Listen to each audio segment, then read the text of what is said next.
Good morning student. देखिए आज हम बात करेंगे, बड़ा इंपॉर्टेंट टॉपिक है आपका कॉस्ट के अंदर और एग्जाम ओरिएंटेड भी है और टॉपिक का नाम है मार्जिनल कॉस्टिंग।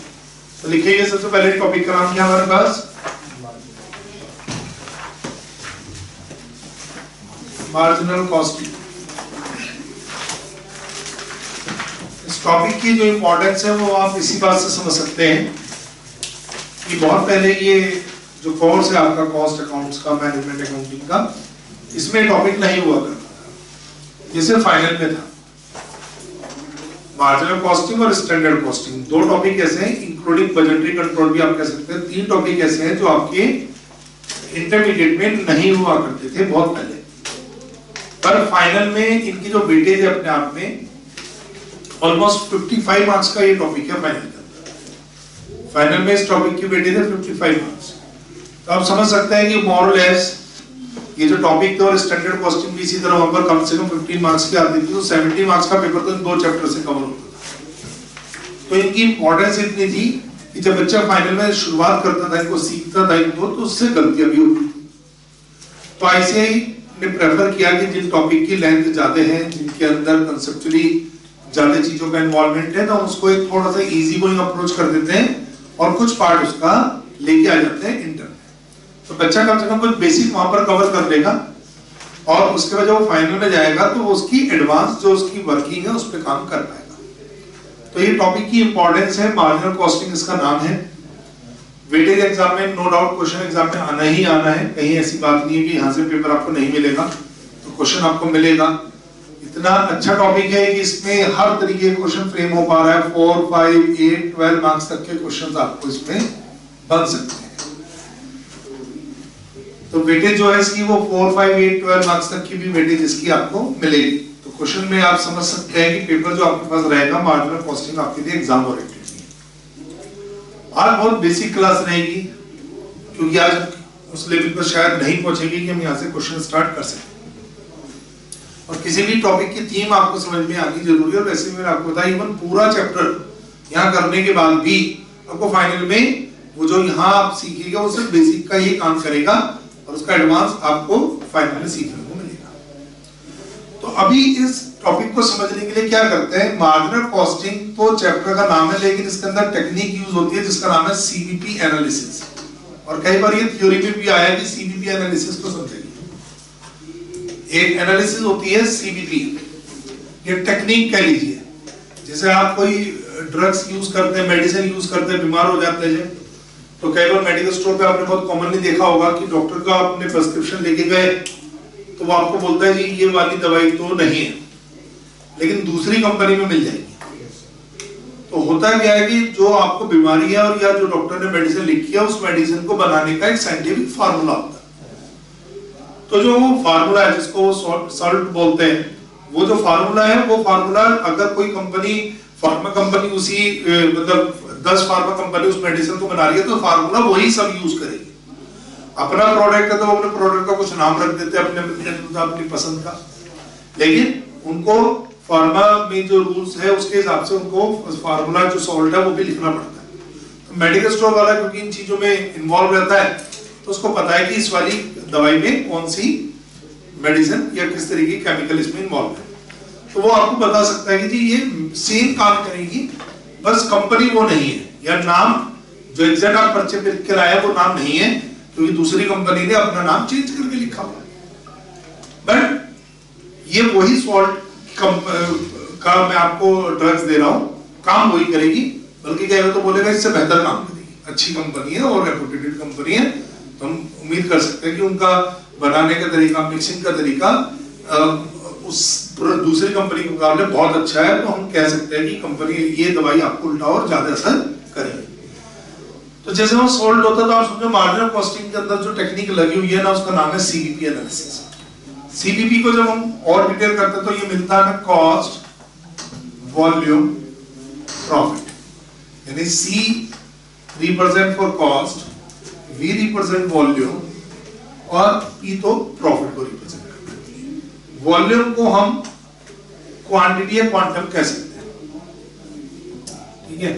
वॉल्यूम को हम जैसे टीवी आप देखते हैं तो कई बार घर पे क्या बोलते हैं, थोड़ी वॉल्यूम कम कर दो, वॉल्यूम बढ़ा दो। वॉल्यूम किसको रिप्रेजेंट कर रहा है? साउंड को, आवाज को, क्वांटिटी को नहीं, साउंड को। वॉल्यूम बढ़ा दो, घटा दो। लेकिन यहाँ वॉल्यूम किसको रिप्रेजेंट कर रहा है बिजनेस में? क्वांटिटी। ठीक है, अब आप देख रहे हैं तीनों में जो सेंट्रल पॉइंट है वो क्या है? क्वांटिटी। हमें बेसिकली इस टेक्निक का पर्पस ये होता है कि क्वांटिटी का रिलेशन कॉस्ट के साथ भी बनता है और प्रॉफिट से। तो हमें ये देखना है। तो किसी भी फील्ड के अंदर में बता दो, किसी भी फील्ड में जो सबसे इंपॉर्टेंट एरिया है वो क्वांटिटी है। अगर आप मान लीजिए कोई 100 रुपीज का प्रोडक्ट सेल आउट कर रहे हैं और let's say 50 rupees there is the original cost, तो मार्जिन कितना हो गया है? कह लीजिए प्रॉफिट कितना हो गया? फिलहाल मार्जिन, प्रॉफिट, कंट्रीब्यूशन सब बराबर है आपके लिए। 50 कॉस्ट, 100 का सेल प्राइस, तो 50 रुपीज एक अच्छा खासा मार्जिन है। 50% हो गया, आप इसे ऐसे निकाल लो।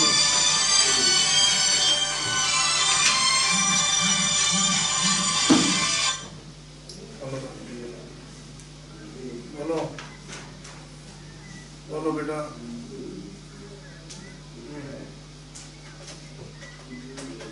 नहीं बेटा मैं बेचूंगा, बताओ।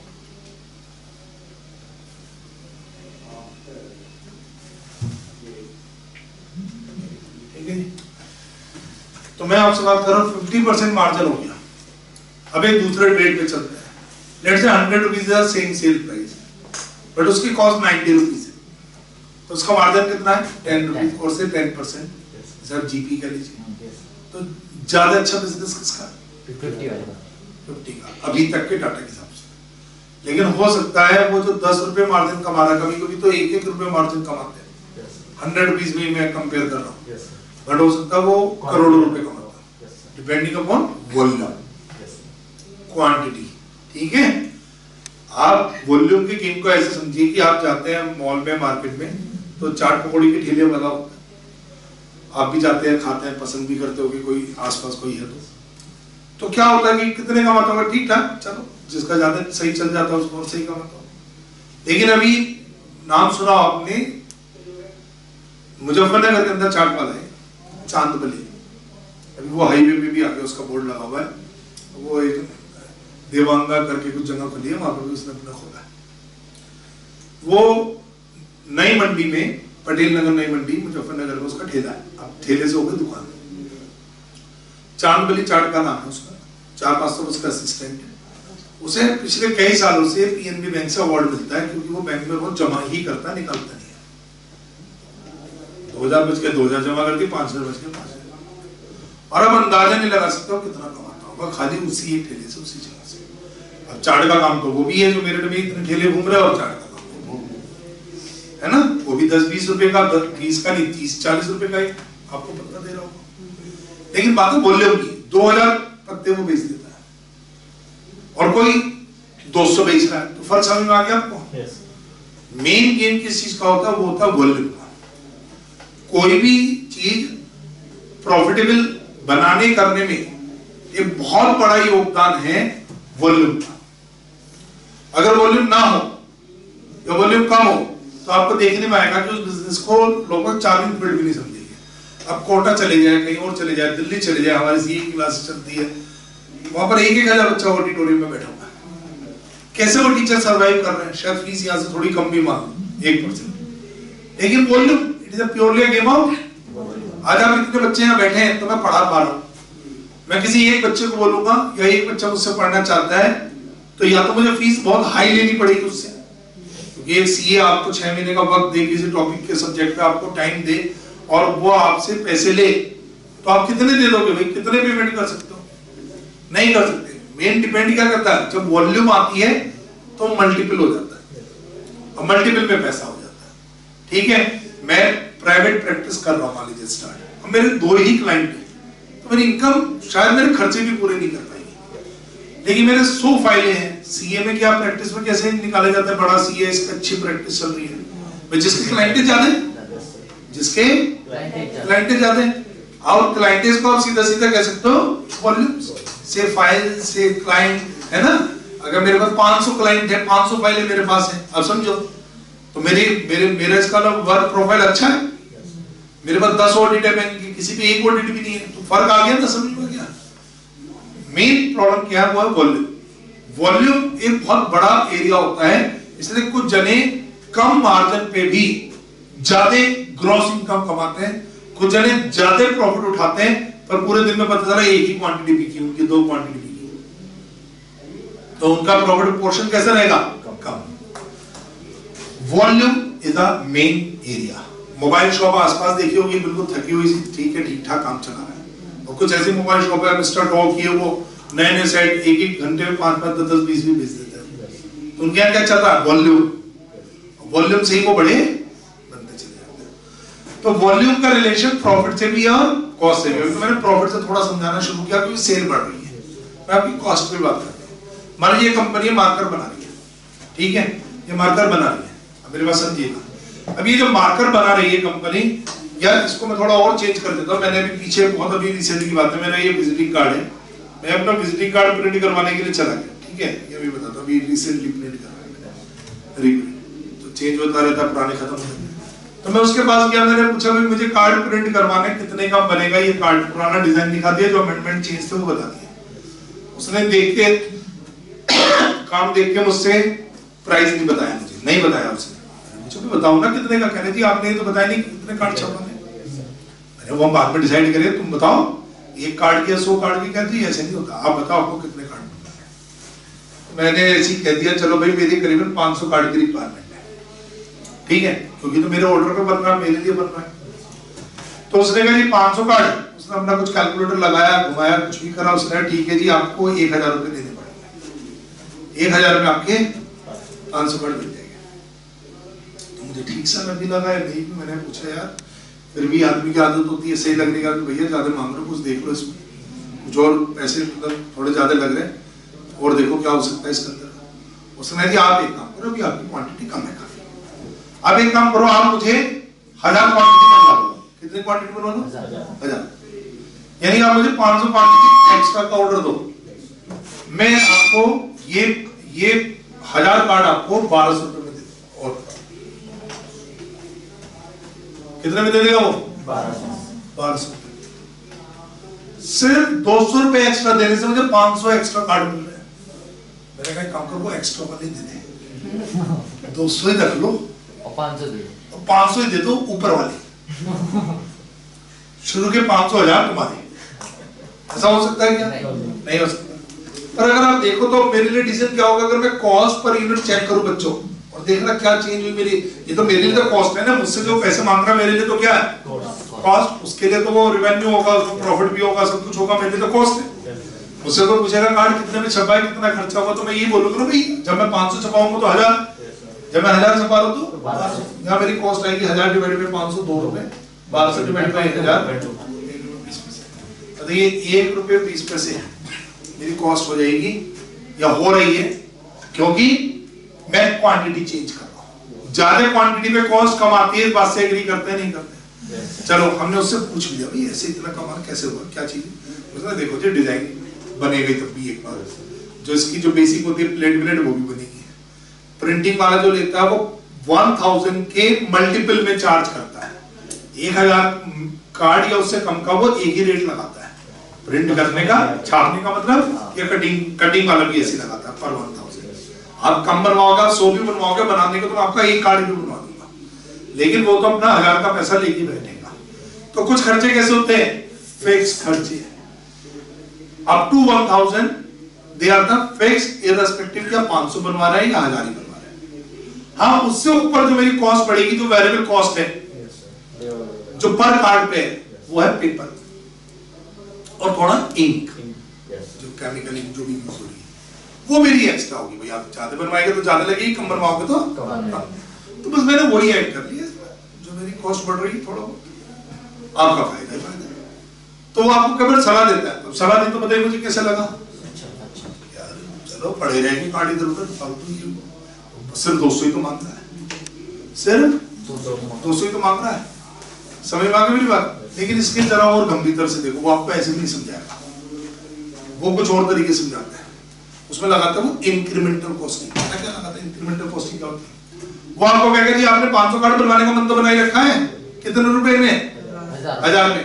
आप एक काम करो, मुझे 200 रुपए एक्स्ट्रा दो, ठीक है, मैं आपको 500 एक्स्ट्रा कार्ड दूंगा। कितने दूंगा? 500। तो जरा एक्स्ट्रा कार्ड कॉस्ट बता दो। 2.5। नहीं यार, क्या बात कर रहे हैं? 0.1। 200 डिवाइड बाय 500,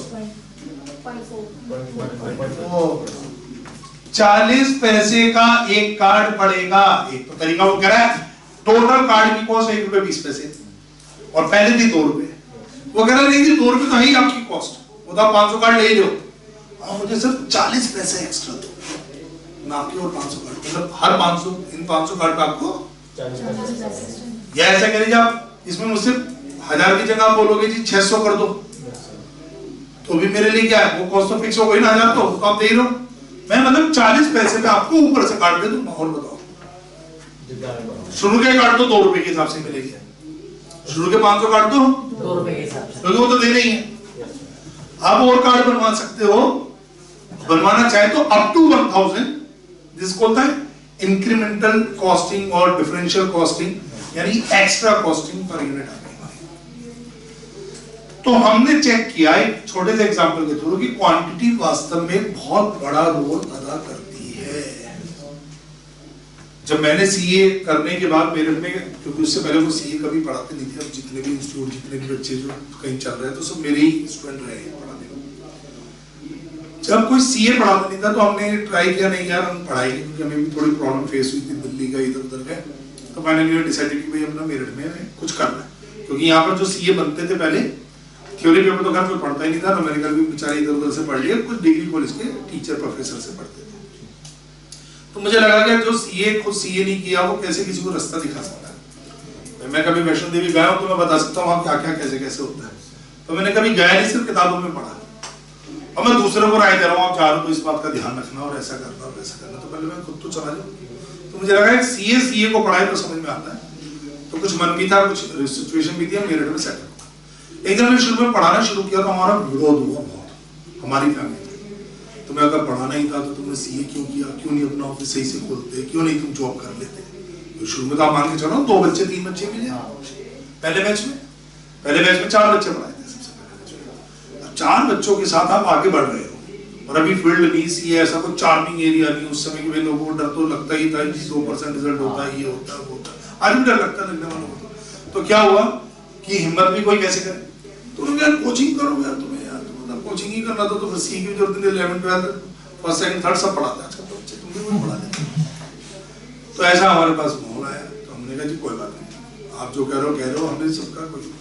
फिर वो एक ऐसा चार्मिंग फील्ड बन गया, जब हमने 100 बच्चे 150 बच्चे तक हम पहुंचे और लगातार गए। तो मेन चीज क्या थी, वही हम 4 के साथ भी पढ़ा रहे हैं, और वही एक चीज है कि हमारे घर वाले फिर बाद में कह रहे हैं शान से नहीं जी वो वहां पढ़ाते हैं अपने बंदे शहर में, ये जानते हैं वो जानते हैं, समझ में आ रही है? ये एक अपने आप में पूरा प्रोडक्ट बन गया, और कभी इसको उतनी सपोर्ट नहीं मिली। रीजन बीइंग क्या चीज है, सिर्फ क्वांटिटी। अब कोई मूवी हिट हो जाती है, कोई फेल हो जाती है, कैसे बताओ, और उसी से फर्क पता चलता है कि उसने तो करोड़ रुपए कमा लिए, उसने नहीं कमाए।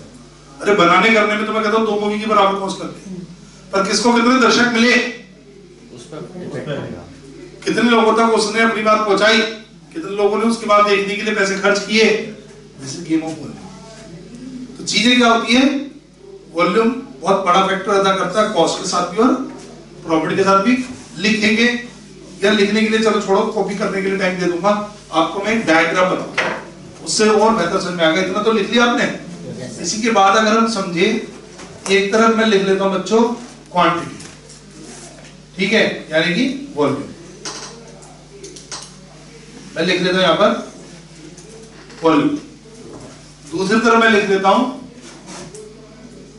कॉस्ट, या कह लीजिए price in terms of value. तो क्वांटिटी होगा, ये वैल्यू होगी।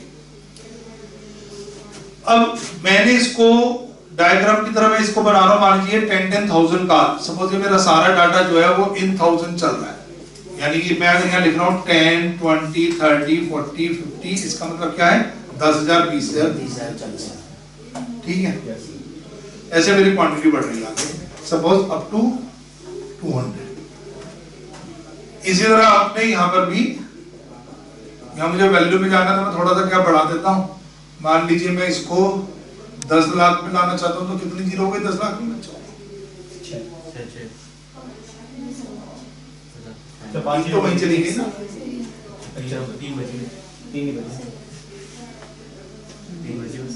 ठीक है, 1000 लिख दिया। यहाँ कहीं मान लीजिए 500 है ना, ऐसे मान लेना। यहाँ 300 मान ले, यहाँ 100 मान लेते हैं, चलो 100, 200, 300, 400 ऐसा कुछ मान लेते, इसमें जो भी क्या ऐसे रख लीजिए। अब मेरा आपसे कुछ जरा सवाल है। सवाल है सबसे पहले मेरा सेल को लेके। सेल को लेके मान लीजिए आज आपने 50,000 क्वांटिटी सेल की, तो आपकी कुछ तो सेल होगी। कुछ भी लिख देते हो, मैं मान लेता हूं यहां सेल है, आपने क्वांटिटी बढ़ा के 2 लाख सेल कर दी, कलेक्शन ज्यादा आएगा नहीं आएगा? जल्दी बोलो, आएगा? मान लेते नहीं आएगा। अगर मैं कहता हूं 0 सेल करी आपने किसी मंथ में या किसी पीरियड को उठा लेते हैं, चाहे वो मंथ है, हाफ ईयरली है, क्वार्टरली है, ईयर, आपकी पूरे मंथ में कोई सेल नहीं हुई, कलेक्शन बताओ? 0। तो ये 0 ही होगा। तो ये क्या होगा, सेल का ग्राफ आपको कुछ ऐसे दिखेगा। ये आपकी टोटल सेल है, कैसी है? Total cell. और ये जो देख रहे हो डायग्राम किस तरीके से चल रहा है, 0 पे 0 है और किसी और वैल्यू पर वैल्यू आई दिखी रही है आपको, पर ये हमेशा एक चीज जरूर है कि increase in quantity increase in sale. सही, मार्कर की सेल है से। अब ये कंपनी मार्कर बना के बेचती है। मैं कहता हूं इन्होंने अपनी फैक्ट्री में 50,000 मार्कर बनाए, कुछ कॉस्ट आएगी या नहीं आएगी? ठीक है, कुछ तो कॉस्ट आएगी। बोलो चलो, कॉस्ट आ यार, कॉस्ट ठीक है। इन्होंने बाद में 1 लाख बनाए, कॉस्ट चेंज होगी या नहीं होगी? ठीक है, कॉस्ट चेंज होगी या नहीं होगी? कॉस्ट चेंज होगी, ठीक है सर। 2 लाख बनाए तो कॉस्ट चेंज होगी या नहीं होगी? ठीक है, कॉस्ट चेंज होगी, कितनी होगी? कुछ भी होगी। मैं पूछ रहा हूँ 0 होगी तो कितनी होगी? 0 कॉस्ट। फिक्स वाली होगी, फिक्स वाली तो अरे 0 पे बताओ। फिक्स वाली से सर 0 पे 0 कॉस्ट होती है क्या? हमने कोई क्वांटिटी नहीं बनाई, पूरी फैक्ट्री आपकी कोई काम हुआ नहीं, ग्राहक नहीं आया इसलिए बनाई नहीं, आपने ऑर्डर नहीं आया इसलिए प्रोड्यूस नहीं किया, पर 0 कॉस्ट नहीं होती। कॉस्ट कहीं ना कहीं और से शुरू होती है। लेट से यहां से शुरू हो रही है, लेट से यहां से शुरू हो रही है कॉस्ट। ये जहां से शुरू हो रही है, यानी 0 क्वांटिटी पर भी कुछ तो खर्चे है ना। तो बिजनेसमैन में एक बात बताओ, बिजनेस में लॉस क्यों आता है? आज मुझे कोई कहानी बता दे, बिजनेस में लॉस क्यों आता है? सैलरी क्लास को लॉस नहीं होता, कुछ कमा के लेके जाता है, कम ज्यादा सारी छुट्टियां करेगा तो पैसे कटेगा, बस 0। सर बिजनेस में रिस्क फैक्टर यही होता है कि बिजनेस स्टार्ट करते ही या बिजनेस ओपन रखते ही आपके कुछ खर्चे डिसाइडेड हो जाते हैं, और till the actually shut down और क्लोज द बिजनेस वो खर्चे बंद नहीं होते। और you have to at least cover the margin और profit to cover at least your fixed cost first. देखो, मैं अपने पैसे कमाऊंगा अगर, या इस जगह से भी कमा रहा हूं, तो मैं सीधा अपने घर में ले जा सकता पैसे। पहले मैं कमाता हूं अपने स्टाफ के लिए, स्टाफ की सैलरी देनी है, मेरा उनसे कमिटमेंट है आपको इतने रुपए महीने का मिलेगा, तो पहले मुझे टेंशन है यार इतना प्रॉफिट तो कमाऊं कि उनके पैसे निकल जाए। और जब तक मैं टेंशन में रहता हूं, जब तक मेरा बिजली के बिल का जो कि ये फिक्स रेंटल आना ही है, या मेरी जगह का किराया, या जो मेरे परमानेंट खर्चे हैं वाटर का या स्टाफ सैलरी का या रिपेयर मेंटेनेंस का, जनरेटर की एमसी का, जब तक ये खर्चे नहीं निकल जाते मैं टेंशन में रहता हूं, या कोई भी बिजनेसमैन रहता है। और जब ये खर्चे निकल जाते हैं तब उसके पास वो फ्लोट आना शुरू होता है, जिसके वो अपने खर्चों की पूर्ति करना शुरू करता है, जो उसके पर्सनल। तो बिजनेस के अंदर क्या होता है बच्चों, कभी भी 0 कॉस्ट कंसेप्ट नहीं है। और अगर किसी बिजनेस में 0 कॉस्ट कंसेप्ट है तो उसमें कभी लॉस नहीं आ सकता। हर बिजनेस, हर प्रोडक्ट, हर एरिया प्रॉफिटेबल होता है, बट वो हम बात कर रहे हैं डायरेक्ट वर्सेस डायरेक्ट। मैं इस मार्कर को बना के अगर बेच रहा हूं तो ये पक्की बात है मैं जिस पे बेचूंगा वो मेरी कॉस्ट से ज्यादा कोई नुकसान में नहीं बेचता, कोई घर में कॉस्ट से कंपनी बेचता, कोई चाहे 10% का डिस्काउंट लिख दे, 50% का डिस्काउंट लिख दे, समझो कमा वो सब दे रहा है। कोई दुकानदार अगर आपसे कह रहा है जी बिल्कुल कॉस्ट टू कॉस्ट दे रहा हूँ, ये समझो अपने 2 रुपए घटा के आपको दे रहा हूँ, सर झूठ बोल रहा हूँ सबकी बात। ऐसा कोई हो सकता है कि 10 रुपए में कोई चीज खरीदे और 8 में बेच दे? ऐसा दुनिया में कोई है कोई बंदा? फिर तो वो लुटाने के बराबर है, घर ही लुटाना चाह रहा है तो बात अलग हो गई। बिजनेस तो ये नहीं कहता, आपको कहीं ना कहीं 10 की चीज को 10 से ज्यादा में ही बेचेगा। कितना ज्यादा में? जब वो 10 की चीज को 10 से ज्यादा में बेचेगा तो नुकसान कैसे हो सकता है उसको? कपड़े वाला कपड़ा जितने में खरीदता है उससे ज्यादा में बेचता है, मार्कर वाला उससे ज्यादा में बेचता है, बनाने वाला जितने बनने की कॉस्ट उससे ज्यादा में बेचता है। और यही कारण है हर बिजनेस ज्यादा में ही बिकने की वजह से आपने ट्रेडिंग अकाउंट में हमेशा ग्रॉस प्रॉफिट दिखा होगा, ग्रॉस लॉस नहीं दिखा होगा। और अगर किसी के ट्रेडिंग में ग्रॉस लॉस आना शुरू हो जाए तो मैं कह रहा हूं इमीडिएट ताला लगा दो उसके बिजनेस को। इसका मतलब वो 10 रुपए की चीज खरीद के 10 से कम में बेच रहा है। Practically theoretically there is a concept of gross loss also, but gross loss actually आता ही नहीं है। रीजन भी क्योंकि आप कोई भी जो चीज कर रहे हैं वो जो उसकी डायरेक्ट कॉस्ट है उससे ज्यादा पे काम कर रहे हैं।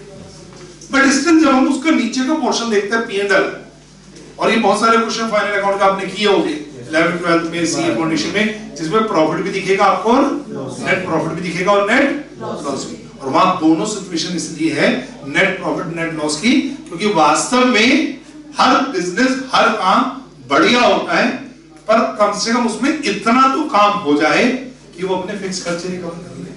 आप देखो ये मेरी टोटल सेल लाइन है और ये मेरी कौन सी लाइन है? कॉस्ट। आप देख रहे हैं एक वक्त तक मेरी कॉस्ट लाइन ऊपर है और सेल लाइन नीचे। तो ये वक्त का मतलब यहां तक जहां तक ये आपस में क्रॉस कर रही है, यहां कॉस्ट ऊपर है सेल नीचे है, तो बताइए क्या हो रहा होगा? प्रॉफिट और loss? This is area of loss. लेकिन जैसे ही मैंने इस पॉइंट से आगे गया तो आप देख पा रहे हैं कि सेल लाइन ऊपर चल रही है और कॉस्ट लाइन नीचे। तो ये जो एरिया आप देख रहे हैं ये एरिया ऑफ प्रॉफिट है, और जितना ज्यादा आप काम कर रहे हो उतना प्रॉफिट बढ़ता जा रहा है। और ये जो पॉइंट है जहां पर जाके या जिस पॉइंट से पहले लॉस हो रहा है और उसके बाद प्रॉफिट हो रहा है, इस पॉइंट को एक नाम मिलता है। क्या नाम मिलता है? No profit no loss. ये सिचुएशन आप देख रहे हैं ना, क्योंकि दोनों चीज बराबर हो गई। Sale equal to your cost. तो जब सेल आपकी कॉस्ट के बराबर हो गई तो क्या हो गया यहाँ पर? क्या कॉस्ट का टोटल खर्चे जब उसके बराबर हो गए तो क्या हो गया? No profit no loss. और इसको हम बोलते हैं break even point. Break even point एक नाम दिया जाता है इसको BEP। तो ब्रेक इवन हो गया, ये बराबर हो गए, समानता हो गई। ब्रेक इवन पॉइंट दोनों तरीके से क्वेश्चन में निकाला जा सकता है, क्वांटिटी में भी, अगर इसे नीचे एरो मिला दें, और ये निकल सकता है आपका वैल्यू में भी, ठीक है, यानी सेल वैल्यू पे। इसको बोलते हैं ब्रेक इवन सेल या break even sale in quantity. Break even sale ही है, इसको बोलते हैं break even point sale in terms of quantity, और इसको यहां बोलते हैं break even point sale in terms of value. ये वैल्यू है जिसके अंदर कॉस्ट प्राइस दोनों की बात है। यानी ये यहां किस पे टच किया इसने बताना? 40,000 में 40,000 क्वांटिटी पे इसका ब्रेक इवन आ रहा है। इसका मतलब क्या हुआ? अगर ये मंथ का डाटा है, लेट्स से 40,000 क्वांटिटी पे इनका ब्रेक इवन आ रहा है, मींस 40,000 से नीचे पे इनको क्या मिलेगा? लॉस। जहां इन्होंने 40,000 टच कर लिया उससे ऊपर प्रॉफिट। तो ये बंदा क्या करेगा? अगर मान लीजिए इसको लग रहा है किसी मंथ में सिर्फ 20,000 क्वांटिटी सेल हो पाएगी, तो ये बताइए क्या करेगा? लॉस में रहेगा प्रॉफिट में रहेगा? 20,000 क्वांटिटी का काम रहेगा लॉस में। तो इसे शुरू में डे 1 पे समझ में आ गया कि पूरे मंथ में 20 से ज्यादा नहीं होने वाला, तो ताला लगा दे, लॉस तो रहेगा। समझो आपको एग्जाम में पास होने के लिए कितने नंबर चाहिए? मिनिमम 200 पेपर पर पेपर 40। क्वेश्चन पेपर हाथ में आती किसी बच्चे को समझ में आया कि मेरे 40 भी नहीं आ रहे, मतलब मुझे आता ही नहीं, क्या करें? पेपर छोड़ के आ जाए, फिर तो ही ना। पर उसे 2 क्वेश्चन आते हैं वो 20 नंबर के, तो लिख के आना चाहिए नहीं आना चाहिए? सर जिसको पता होता है वो फेल हो रहा है अगर सही तरीके की उसकी एफर्ट्स है। मेरे हिसाब से पेपर तब भी ईमानदारी से जितना आता है उतना लिखना चाहिए। वो 20 नंबर लिख पा रहा है, 20 नंबर लिखिए, 80 नंबर पेपर लिख ही नहीं पा रहा है, या गलत लिखने में भी 0 मिल रहा है, छोड़ के आ रहा है, पर 20 लिख के आए। अब कहेंगे क्या फायदा होगा सर? फेल तो हो गया। अरे भैया रिजल्ट तो उसका भी आता है। जो 80 नंबर का पेपर छोड़ता है या कोई पेपर छोड़ता है उसका रिजल्ट आता है नहीं आता, ये बता दीजिए। आता है।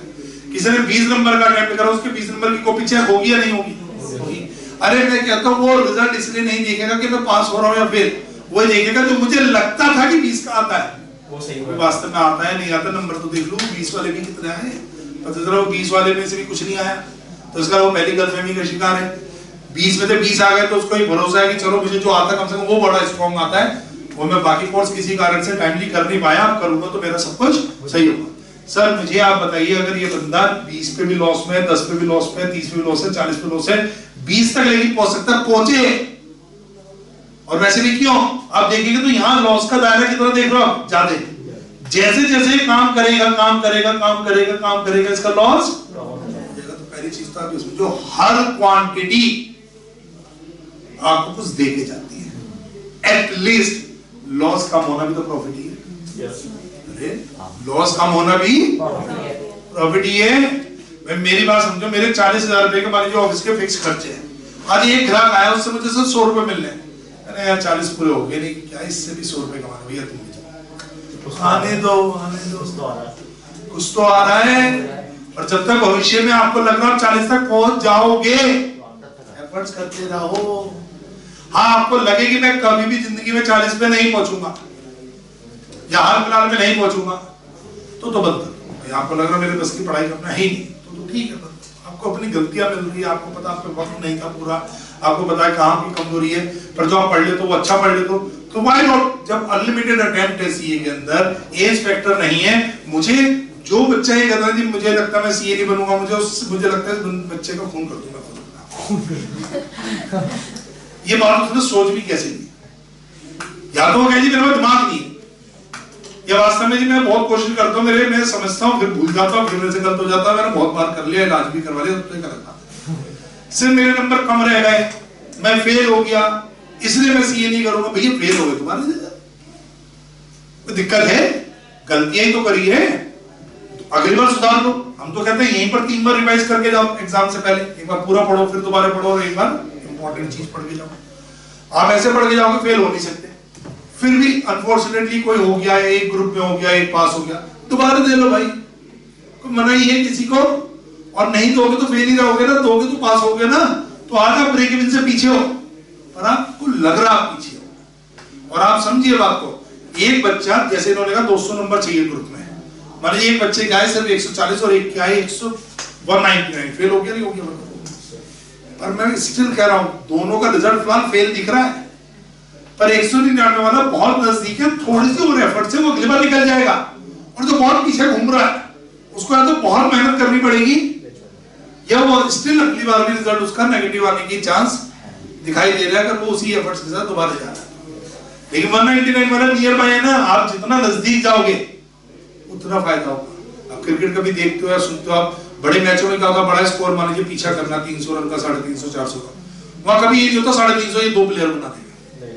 वो कहते हैं मैच को जितना हो सके नजदीक तक लाओ, रन बनाओ, फिलहाल 100 का टारगेट पकड़ो, ये वो, और छोटे छोटे की 10 ओवर में इतने बनाने, 5 में इतने बनाने, पहले इतने से चलो, मैच को नजदीक तक पहुंचाओ। जहां मैच अपने आप में फंस गया, लास्ट के 5 ओवर तक पहुंच गया, कुछ रह गया और रन रेट उसी तरह मेंटेन रहा, तो आप जीतने की चांस मिल जाएगी। आप पहले ही सोचोगे 350 400 कभी नहीं मिलने के बना लो, सीधा 40 पे नहीं पहुंच सकते, कोई बात नहीं, पहले 10 पे आ जाओ, अगले महीने एफर्ट्स करके 20 पे चले जाओ, फिर 30 पे चले जाओ, और हर बार आपको रिटर्न मिल रही है। क्या रिटर्न मिल रही है? लॉस कम होना भी तो प्रॉफिट है। अब और सुनो, चलो हम तो क्यों बेकार में इधर के एग्जाम्पल ले रहे हैं सर, हम तो ऐसा नहीं, हम तो 70 वाले हैं, और 70 का मतलब यहाँ पर आ गया बंदा, तो देख प्रॉफिट कमा रहा नहीं, 70,000 क्वांटिटी बना के बेचता है, प्रॉफिट कमा रहा है, कमा रहा है सर। अब उसको लग रहा है वो और मेहनत करेगा तो 80 भी हो जाएगी, और मेहनत करेगा 90 भी हो जाएगी। आप में से जो बच्चे पढ़ाई कर रहे हैं उनको लग रहा है कि यार मैं इस बार पास हो जाऊंगा, मेरी तैयारी सही चल रही है, टॉपिक समझ में आ रहा है, सब चीज सही हो रही है, क्वेश्चन निकल रहा है, सब बढ़िया है। सर मैं कहता हूँ आपका रिवीजन हो गया, जल्दी टाइम से पूरा हो गया, दोबारा और कर लो। कोई बच्चे आपने देखा होगा कुछ तो पेपर 2 घंटे में लिख के कॉपी दे के आ जाते हैं, मुझे सबसे बेवकूफ मिला, घर पे 1 घंटे पहले जाके क्या 3 मारना, 3 घंटे का पेपर मिलाना, ठीक है। आप कहेंगे जब लिख दिया तो और क्या लिखे, अरे मैंने कहा लिख दिया, एक बार दोबारा पढ़ लो, अपनी कॉपी खुद ही चेक कर लो, पेपर दोबारा कैलकुलेटर चलाने पे, दोबारा पढ़ने में आपको पता चलता है ये कॉमा लगाना भूल गया, सेंटेंस मैंने गलत लिखा है, अपनी गलतियां भी मिल जाती है और आप पे वक्त बच रहा है ना, कुछ सुधार ही करोगे उसमें। समझ मारी मेरी बात? तो कुछ बच्चे जो जल्दी आ जाते हैं वो भी गलत हैं, और अच्छा कर सकते हो तो और अच्छा करो। आप 70 पे हो लेकिन आप 80 पे, 90 पे, 100 पे, 200, अच्छा किसी ने समझा दिया 70 पे क्या है प्रॉफिट, 100 पे क्या है प्रॉफिट, 200 पे क्या है प्रॉफिट, तो फिर क्या फर्क पड़ रहा है? 70 पे आप ज्यादा मेहनत क्यों करें? ज्यादा प्रॉफिट मिला। अरे यहाँ इतना है, यहाँ इतना है, यहाँ तो हाथ लगाने पड़ते हैं, ठीक है, यहाँ इतना है। कुछ जने इतनी इनकम कमाते हैं कि एक दिन में ही, शायद एक दिन में ही उनका ब्रेक भी आ जाता है और अगले दिन तक तो वो प्रॉब्लम आ जाते हैं। तो क्या दुकान बंद कर देते, शटर गिरा देते, हमारे खर्चे इस महीने के पूरे हो गए बंद, अगले 28 दिन बंद रहेगी क्योंकि ब्रेक भी आ चुका है। अरे ऐसे में तो और जोर से दुकान में भीड़ लगी हुई है और बढ़िया चल रहा है काम, तो क्या करेगा वो? और रिलेटिव को भी बुला लेगा, भैया तुम भी मेरे ऑफिस, मेरी दुकान पे आ जाओ, तुम भी आ जाओ, सब मदद करो, पूरी फैमिली मदद कर रही होगी। आप देखना किसी भी बर्तन वाले की दुकान देखिए आपने, नॉर्मली 1-2 मालिक, पार्टनर, भाई या 2-4 स्टाफ होते हैं, होता है नहीं होता है? पर जब वो होता है, कौन से दिन होता है? दिवाली से धनतेरस, पूरा परिवार उनका दुकान पे होता है, पूरा परिवार,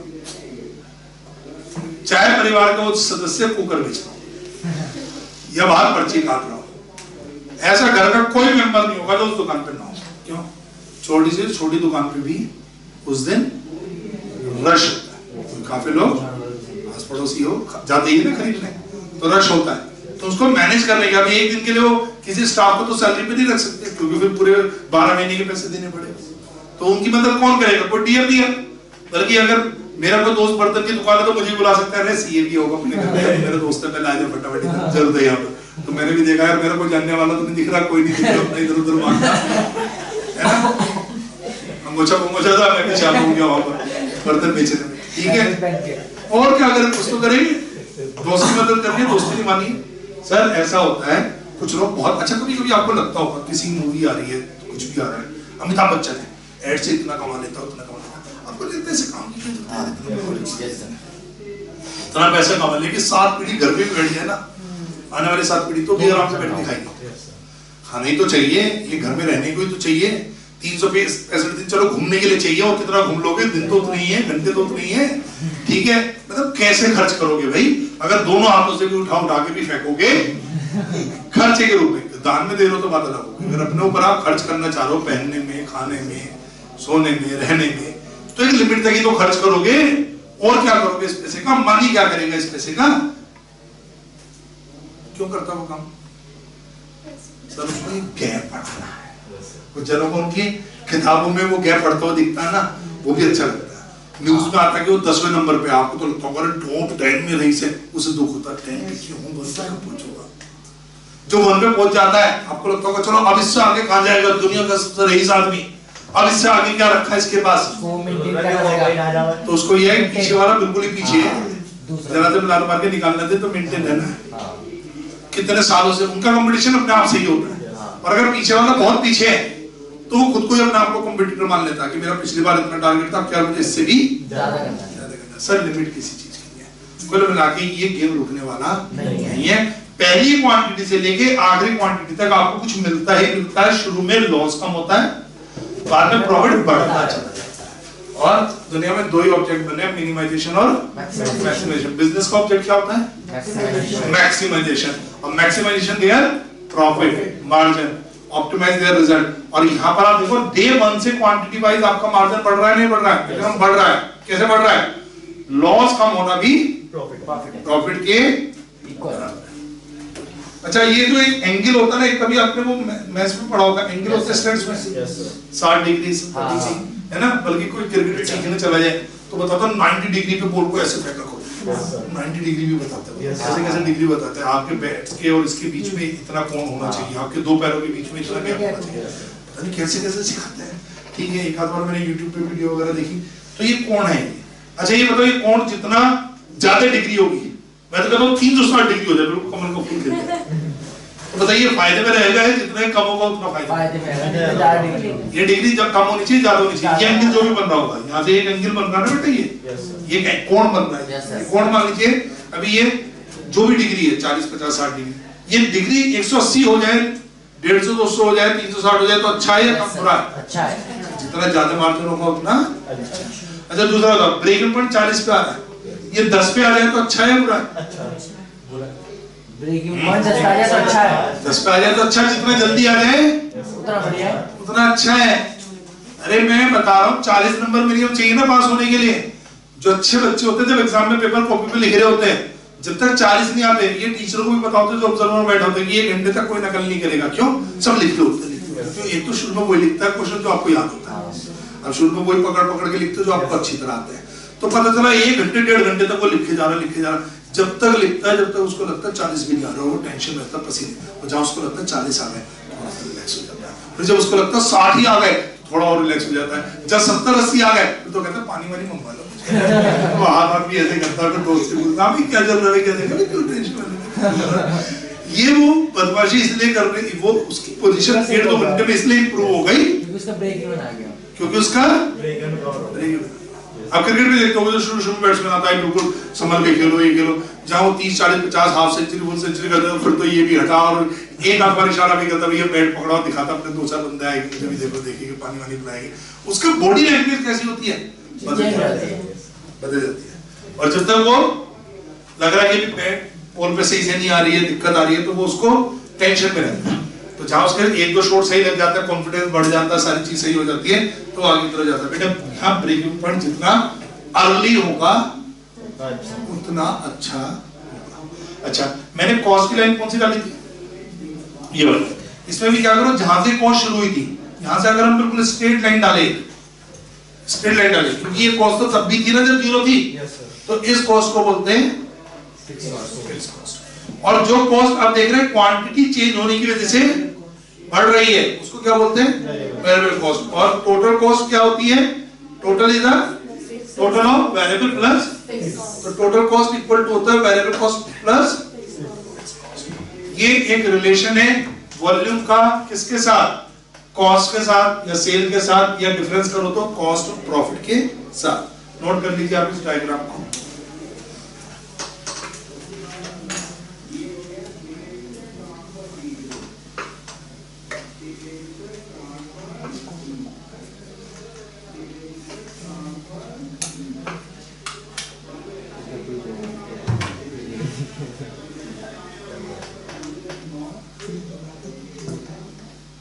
क्या हो गया रितिक, क्या पता कोई?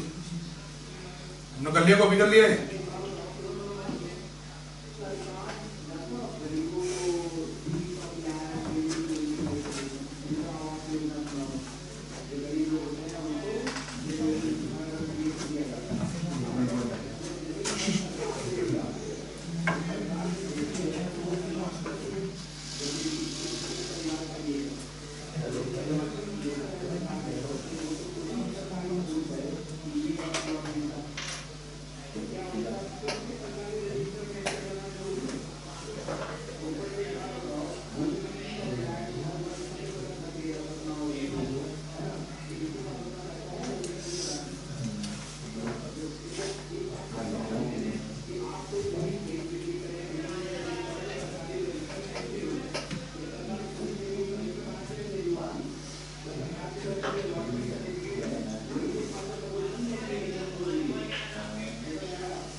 तो इस टॉपिक में मॉडल जो लिखने का काम है वो एक साथ लिखेंगे। इसमें टोटल अभी एरिया नंबर 1 to 7 है। टोटल 7 एरिया जो मैं लिखवाऊंगा, आपको फार्मूला भी बोल देता हूँ, एक एक करके लिखिएगा उनको। उस लिखने का काम सारा एक साथ ही कंप्लीट करेंगे और उसके बाद क्वेश्चन स्टार्ट।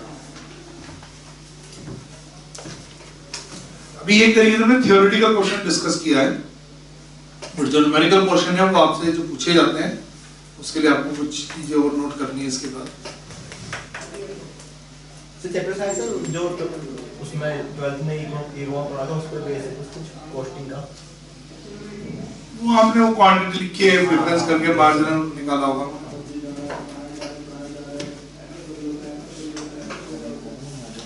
चीज तो सब लिख के आना चाहिए। जब कोरोना वायरस, कौन सा वायरस है? Corona virus. जब इससे शेयर मार्केट देखो कहाँ जा रही है, वायरस अपनी जगह, ये अपनी जो इकोनॉमिक सब चीजें जुड़ी हुई है ना। जब ट्रैवल नहीं होगा, लोग वक्त जाएंगे नहीं, लोग चीज जल्दी से यूज नहीं करेंगे, या चाहे गवर्नमेंट बैन है या वॉलंटरी नहीं कर रहे हैं तो कैसे होगा? आईपीएल बंद हो जाएगा, वो कहते आईपीएल नहीं होगा, हो सकता है जितनी मूवी जिनकी रिलीज होने वाली है वो डेट अपनी पोस्टपोन कर दे। तो अभी सब चीजें कैसी है, सब चीजें इकोनॉमी के लिए जुड़ी हुई तो है। दिल्ली में तो बंदी है ना, मुझे बल्कि उम्मीद थी मैंने कहा कभी किसी बच्चे का फोन आया जी, वो घर वाले कह रहे हैं कि कोरोना वायरस चल रहा है तो 31 तारीख तक तो सारे स्कूल पढ़ेंगे, भी बंद होगा, तो सर कोचिंग की छुट्टी का कुछ सीन है। अच्छा पूछा किसी ने? नहीं पूछा। मैंने पूछा कि मम्मी क्या है? अरे नहीं, आपने वो बता रहे एक आध ऐसे सवाल जरूर आ सकते हैं कि जो कोरोना वायरस का क्या करना है, ठीक है।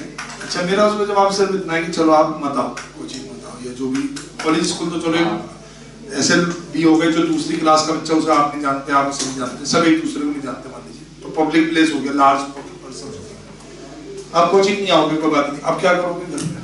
एग्जाम पोस्टपोन होगा, देखो ये और आगे चला गया। एग्जाम तो सीबीएसई बोर्ड के भी नहीं हुए, भी पोस्टपोन। यस सर कल दिल्ली में जो स्कूल कॉलेज बंद है, लेकिन एग्जाम जिनके हैं वो तो खोलेंगे। यस सर वो खुल लेंगे। हाँ होगा बच्चे बार बार पढ़ाई करते रहेंगे क्या? बताओ, बच्चा कह रहा है मेरा एक पेपर रह गया, मान लीजिए उसी को कह दीजिए वो पेपर आपका जुलाई में होगा, बच्चा तो मर जाएगा वैसे कहेगा जी मेरे तो लेके तो जैसे भी है, नहीं तो एक काम करो 100 में से 100 नंबर दे दो, मेरी तैयारी तो बहुत अच्छी है। मुझे नहीं पता आप नहीं ले रहे पेपर, आप पढ़ लीजिए पेपर तो 2 है, पूरे साल में पढ़ाई कर लिया हमने। देखो ऐसा बहुत सारे काम आप नहीं छोड़ सकते, दूसरा आप घर पे भी रहोगे तो क्या करोगे, वहाँ पे भी इधर उधर घूमोगे, इधर उधर जाओगे, घर में कब तक बंद होगे, ये भी नहीं पता। चलो और किसी चीज की डेडलाइन होगी जी अगले 2 दिन दिक्कत है, चलो ठीक है 2 दिन बंद कर दो, इसमें पता नहीं चल रहा कितने दिन दिक्कत है। ये तो ना क्या बता दिया 31 मार्च और 15 अप्रैल जो भी है। नोएडा में आ गया, मुझे आज जाना भी, मेरा केस लगा हुआ था इनकम टैक्स का, तो मैं भी जाऊँगा, तो फिर मुझे जाना है, तो वो मेरे भाई बोले तुम क्यों जा रहे हो? पहले तुम अच्छा कल परसों तक मुझे क्या करें मेरे भाई, मैं भी चलूंगा, मुझे आप मॉल में छोड़ देना, मैं ये वो ठीक है, तो मॉल सब बंद होगा, तो मुझसे करेगी मैं तो मेरा मैं सोच रहा मैं रहने देती, और मेरी बात करो तुम भी मत जाओ। मैंने कहा सर मैं जाऊंगा, तुम तो वहाँ जाने दो, मैं कोरोना वायरस वहीं से लेकर अच्छी बात है, काम मत सस्पेक्ट है तो हाँ वेट में सस्पेक्ट, जिस चीज का चेहरा नहीं पता, जिस चीज का ये नहीं पता, ठीक है। वैसे भी जिस वो जिनके लिए उन्होंने सुझाव या जो चीजें डाली है, मेन है कि भाई जो फॉरेन कंट्री से आ रहा है जा रहा है, ठीक है, आप बस कहीं रोक सकते हो और किसी को कैसे रोक लोगे, ठीक है। पब्लिक प्लेस बहुत ज्यादा आपने इसलिए अवॉइड करते हैं क्योंकि गवर्नमेंट को तो थोड़ा सेफ मोड खेलना है, विपक्ष ज्यादा है, हावी रहता है, और कुछ नहीं। इसका तो एक ही कंट्रोल है कि जब ये बाहर से ही आ रहा है, जिनको इन्फेक्शन उनसे हो रहा है, इन्फेक्शन बाहर पाया गया तो आप एग्जिट ही रोक सकते हो। अगर कोई चीज अंदर घुस गई तो उसको आप बहुत ज्यादा कंट्रोल नहीं कर सकते, बहुत मुश्किल है। इतने गेट है, इतनी चीजें कैसे रोक, ये कैसे पता चलेगा इसने किसको किससे हाथ मिलाया, कहाँ है बैठा, कैसे पॉसिबिलिटी है क्या? तो वो हवा में इनविजिबल, तुम बस में आ जाओ, जिस सीट पे बैठे हो उस सीट पे कौन कौन बैठेगी क्या तुम्हें क्या पता, तुम लेके क्या होगी, मैं से साफ करके बैठूंगा और ये करूंगा, और है ना वो बना दिया सैनिटाइजर हो गया, वो भी नकली बन रहे हैं। मान लो तुमने नकली वाला सैनिटाइजर ले लिया, तुम रोज रोज से हाथ धोगे, तुम्हारे हाथ में नकली वाला तो सैनिटाइजर है, पहली चीज नकली है, तो असली वाला काम कैसे करेगी? अब बताओ। और बल्कि जो ऐसे नकली वाला सैनिटाइजर ले लोगे वो सोचेगा अब तो सेफ है ही, वो और अनसेफ खेलेंगे, जब अनसेफ खेलेंगे तो उनके चांस उल्टा हो बढ़ जाएंगे। जिसपे बेचारे में सैनिटाइजर नहीं हो तो वैसे दूर से सैनिटाइजर नहीं मिला ना उसको, जिसको सैनिटाइजर नहीं मिला उसका वैसे कुछ नहीं होने का। देखो जी कुछ एरिया लिख लेते हैं, बाकी का लिखिए। लिखो बच्चे, हाँ जी, एरिया नंबर 1 लिखेंगे जी, इसको फार्मूले आप कह सकते हैं, मार्जिनल कॉस्टिंग फार्मूले टेक्निक है। एरिया नंबर 1 सबसे पहले बात कर रहे हैं, इसे बोलते हैं की इक्वेशन। एक इक्वेशन होती है जिसको हम बोलेंगे यहाँ पर की इक्वेशन।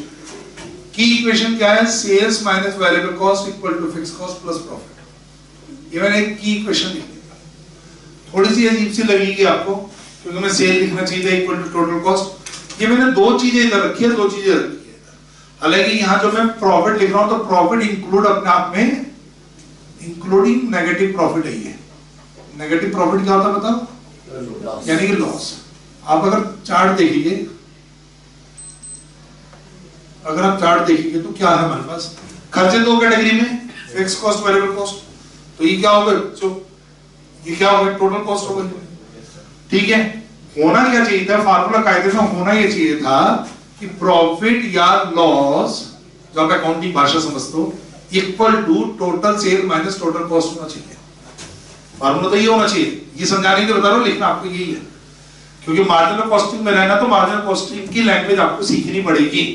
कोई मरीज बीमार है, डॉक्टर के पास गया तो वो अपनी बीमारी कैसे बताएगा, डॉक्टर साहब रात से खा के ऐसी बेचैनी सी हो रही है, पेट में यहाँ दर्द हो रहा है, नींद पूरी नहीं हुई है, ऐसा नहीं हो वैसा नहीं हो, और डॉक्टर भी उससे अगर और बातें पूछने के लिए उससे सवाल करेगा तो ऐसे ही करेगा, ठंडा गर्म लग रहा है क्या, है ना, कल तुमने क्या खाया था, अच्छा ये बताओ, ये वो ऐसी चीज ऐसे पूछेगा।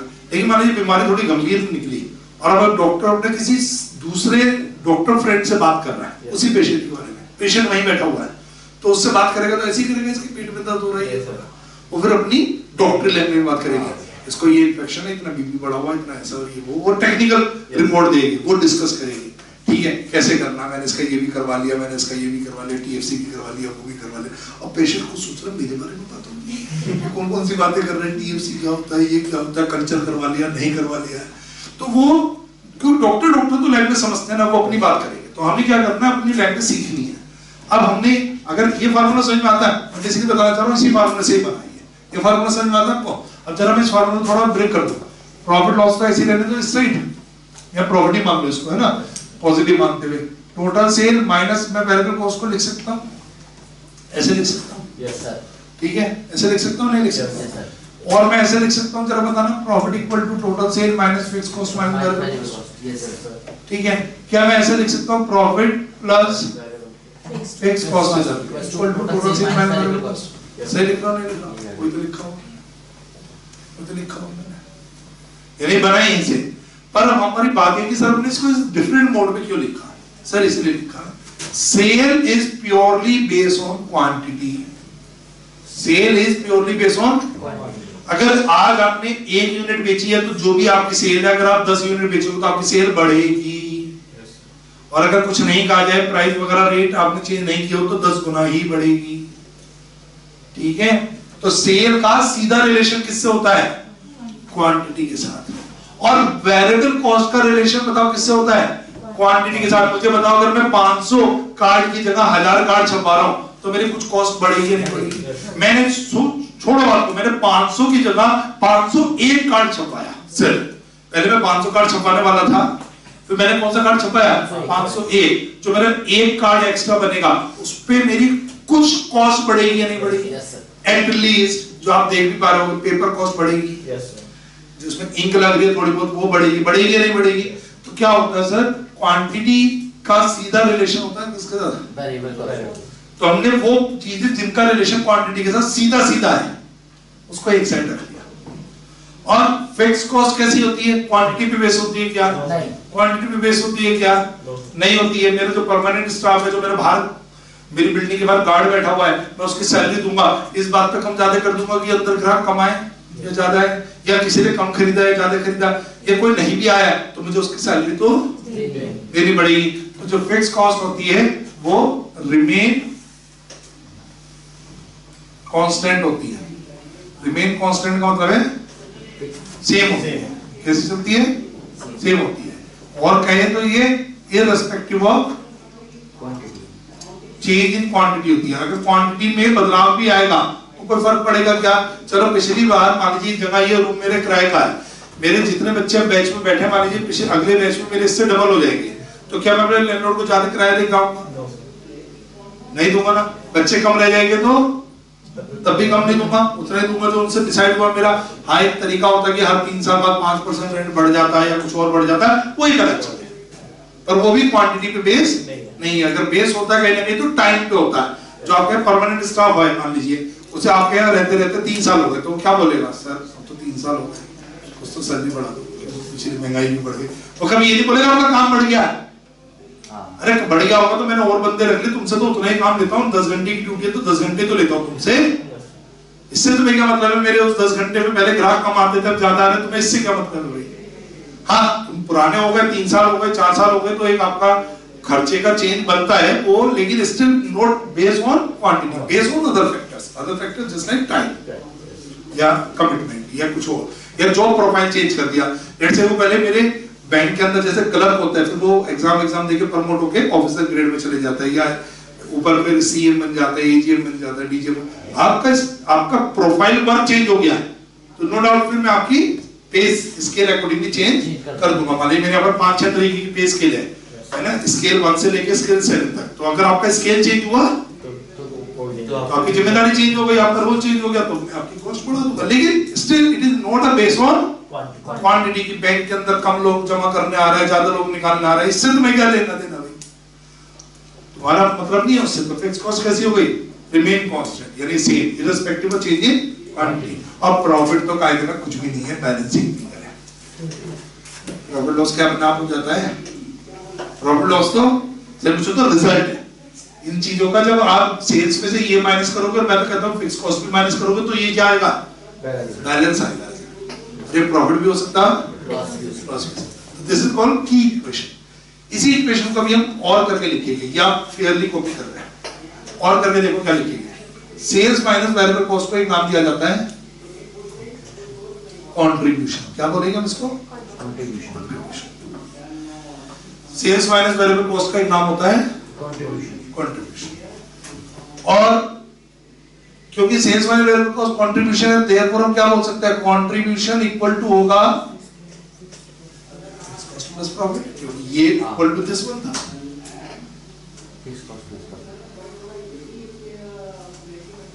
ठीक है, कंट्रीब्यूशन इक्वल टू होगा फिक्स कॉस्ट प्लस प्रॉफिट। ये क्वेश्चन में आ गए। Area number 1 is complete. Area number 2 लिखो।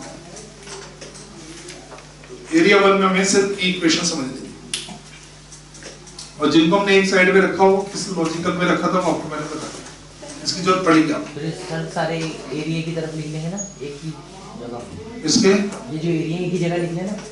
हाँ, ये तो सब एक साथ लिखते रहो। 1 लिख लिया, 2 लिखो, फिर 3 लिखो। एरिया नंबर 2, यहां से क्वेश्चन स्टार्ट हो जाता है। एरिया नंबर 2 है, इसका नाम है पीवी रेशो। आपसे पूछा जाएगा पीवी रेशो बताओ। पीवी रेशो की फुल फॉर्म होती है profit volume ratio. PV ratio का नाम होता है, फुल फॉर्म है इसका profit volume ratio. PV ratio जब भी आपको कैलकुलेट होगा वो इन टर्म्स ऑफ परसेंटेज होगा। इसका जो रिजल्ट आएगा वो परसेंटेज में आएगा, 10%, 20%, 30%। जैसे लाइक जीपी रेट, जैसे जीपी रेट समझ आता है, ग्रॉस प्रॉफिट रेट। तो ग्रॉस प्रॉफिट रेट क्या होता है, सेल पर आपका कितना परसेंट मार्जिन है या प्रॉफिट है, उसको हम बोलते हैं जीपी रेट। तो gross profit divided by sale into 100 करते थे। यहाँ पर जब मुझे जीपी रेट चाहिए तो पीवी रेशो चाहिए, तो पीवी रेशो का फार्मूला बनेगा कंट्रीब्यूशन